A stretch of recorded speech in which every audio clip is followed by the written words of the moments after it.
Magandang araw mga bata! Ako si Binibining Micah Jane Solasco, ang inyong guro ngayon sa asignaturang Araling Panlipunan. Maaari ba kayong tumayo para sa ating panalangin?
Maaari na kayong umupo.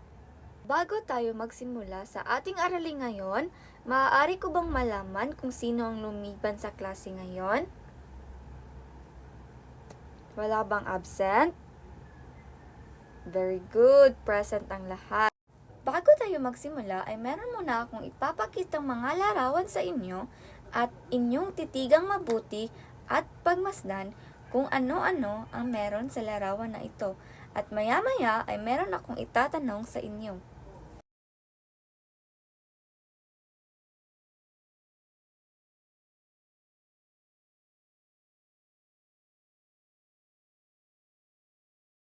Ano-ano ang mga napapansin ninyo sa mga larawan? Ginagawa rin ba ito sa inyong pamilya o sa inyong barangay? Ano ang tawag natin sa gawaing ito? Ang mga gawaing aking ipinapakita o ang ipinapakita sa larawan ay hindi lamang ito basta-basta pangyayari. Ito ay isang tinatawag na tradisyon. So, ang ating tatalakayin ngayon ay tungkol sa tradisyon ng mga Pilipino. Meron ba kayong mga ideya kung ano ang ibig sabihin ng tradisyon? Ang ibig sabihin ng tradisyon ay ito yung mga nakagawiang gawain, paniniwala o pagdiriwang na paulit-ulit ginawa at ipinapasa mula sa ating mga ninuno. Tingnan natin ang larawan.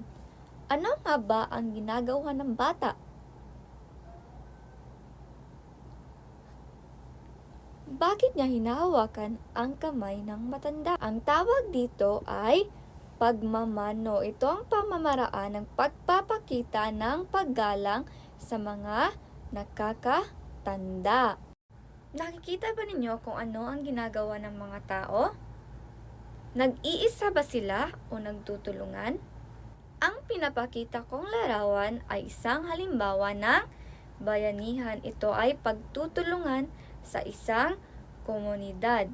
Hindi lang yung isang tao yung gumawa, kundi lahat ng mga tao ay nagtutulungan. Ano ang nangyayari sa larawan? Masaya ba ang mga tao? Ang larawang aking ipinapakita ay isang halimbawa ng kapistahan o pista. Ang kapistahan ay isang pagdiriwang ng pagpapasalamat at pagkikipag-isa. Sino-sino ang nasa larawan? Ano ang ginawa nila? So, ang larawan ay nagpapakita ng pagsama-sama o pagkakaisa ng pamilya tuwing Pasko. So, nagpapakita ito ng pagmamahalan at pagkakaisa. Ngayon, isipin natin ito. Ano nga ba ang pagkakapareho ng lahat ng mga larawan na aking ipinapakita? Merong paggalang, pagrespeto, pagkakaisa, at higit sa lahat, yung pagmamahal. Ngayon ay iugnay natin ito sa ating mga sarili. Anong mga tradisyon nga ba ang inyong ginagawa sa bahay? Bakit nga ba ninyo ito ginagawa? Ano nga ba ang inyong nararamdaman kapag ginagawa ninyo ito? Isipin ninyo ito. Ano nga ba ang mangyayari sa atin kung wala ang mga tradisyon ng mga Pilipino? Maging pareho pa rin ba tayo bilang mga Pilipino? Pag nawala ang tradisyon, ay nawawala rin ang ating pagkakakilanlan bilang isang mamamayang Pilipino. Bilang mga bata, may magagawa ba kayo? Isipin ninyo kung walang pista, walang bayanihan, at walang Pasko. Ano ang mararamdaman ninyo? Sa tingin ninyo, magiging masaya pa rin ba ang ating komunidad? Bilang isang mag-aaral, paano ninyo mapapanatili ang ating tradisyon? Okay, sa pamamagitan ng pagmamano, paggalang sa magulang, ano pa? Pagkikiisa sa pista, at higit sa lahat, yung pagtulong sa kapwa. Kaya mga bata, lagi niyong tatandaan na ang tradisyon ay hindi isang simpleng gawain lamang. Ito ay nagpapakita kung sino tayo bilang isang Pilipino, nagpapatibay ng pamilya at samahan o di kaya sa ating komunidad, at nagpapaalala ito kung saan tayo nagmula. Ngayong naiintindihan na ninyo ang kahalagahan ng tradisyon, ipapakita naman ninyo ito sa pamamagitan ng pangkatang gawain. Ang unang pangkat ay gagawa ng isadula mo, na kung saan i-roleplay ninyo kung paano ang wastong gawain ng pagmamano. Ipapakita ninyo kung paano ito ginagawa. Ang group 2 naman ay gagawa ng hulaan mo, na kung saan magbibigay sila ng mga tradisyon at kanilang ipapahula sa inyong mga kaklase. Ang pangkatatlo naman ay gagawa ng tapusin mo, na kung saan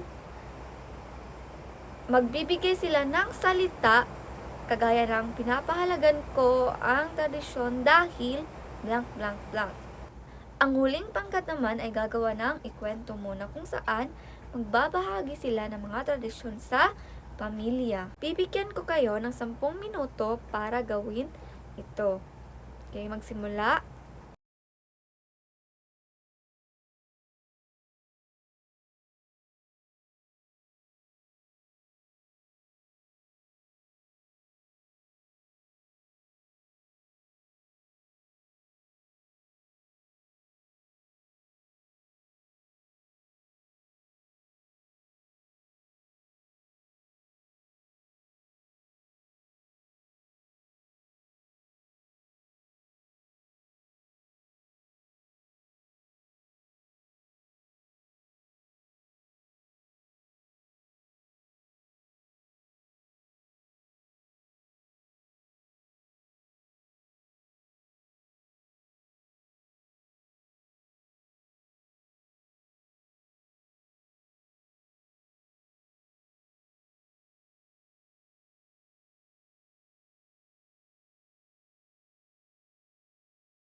Magaling! Napakahusay ng inyong ipinapakita.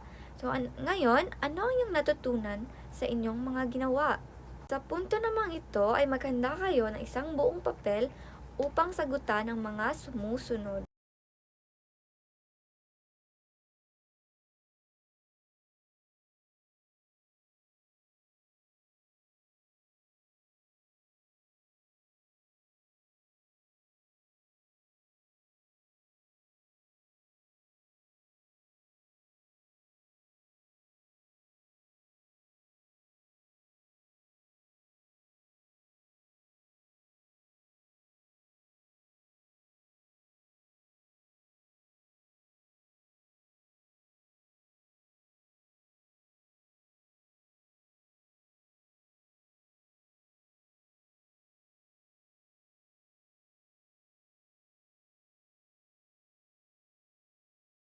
Inyong takdang aralin naman ay maghanap kayo ng isang tradisyong Pilipino at ipaliwanag kung bakit ito mahalaga. Gawin ninyo ito sa isang long bond paper at ipasa sa susunod nating pagkikita.